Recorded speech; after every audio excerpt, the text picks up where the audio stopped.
Sa gitna ng pagkwestiyon sa integridad ng mga itinatalagang key official ng Pangulong Duterte sa kanyang administrasyon kontra sa iligal na droga, pinaninindigan nila na sa kasunod ng kabi-kabilang patayan ay may gagarantiya nilang malinis ang kanilang konsensya.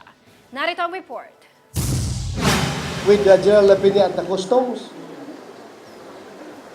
nahirapan na sila ngayong magpapasok ng droga sa Pilipinas. Ang General Aquino, Aspedia, maganda yung coordination nilang dalawa, sa aming tatlo.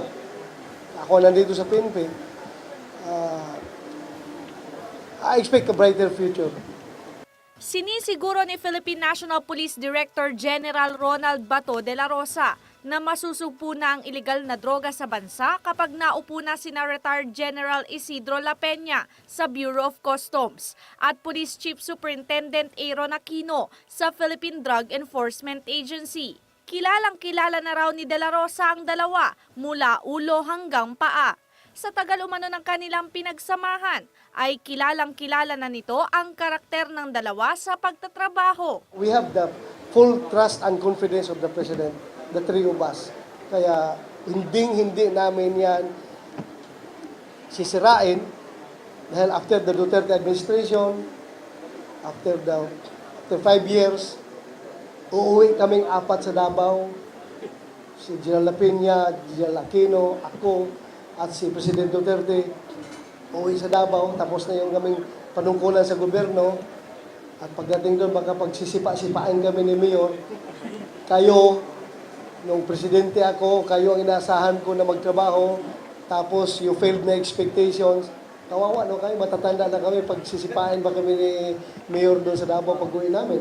Kaya, I expect really magandang patutunguhan nito. Ani Bato, hindi niya gustong matawag silang tatlo bilang powerful trio. Ang pangarap niya ay maalala sila ng taong bayan bilang tapat na mga opisyal sa kanilang serbisyo. May konsensya. Hindi yung mga tao na nag-iisip ng palaging bulsa lang ba? Bulsa lang bulsa. Nag-iisip yan ng talagang trabaho. Public interest. Pangako naman ni De La Rosa na kanilang pagbubutihin ang trabaho upang solusyonan ang malaking problema ng bansa sa iligal na droga. Bukas inaasahang magsisimula sa trabaho bilang bagong Bureau of Customs Chief si retired General Isidro La Peña. Habang sa September 12 naman, ang first day sa opisina ni outgoing PNP Regional Director Aaron Aquino bilang PIDEA Chief. Ako si Justin Sayo para sa Metro Central Luzon News.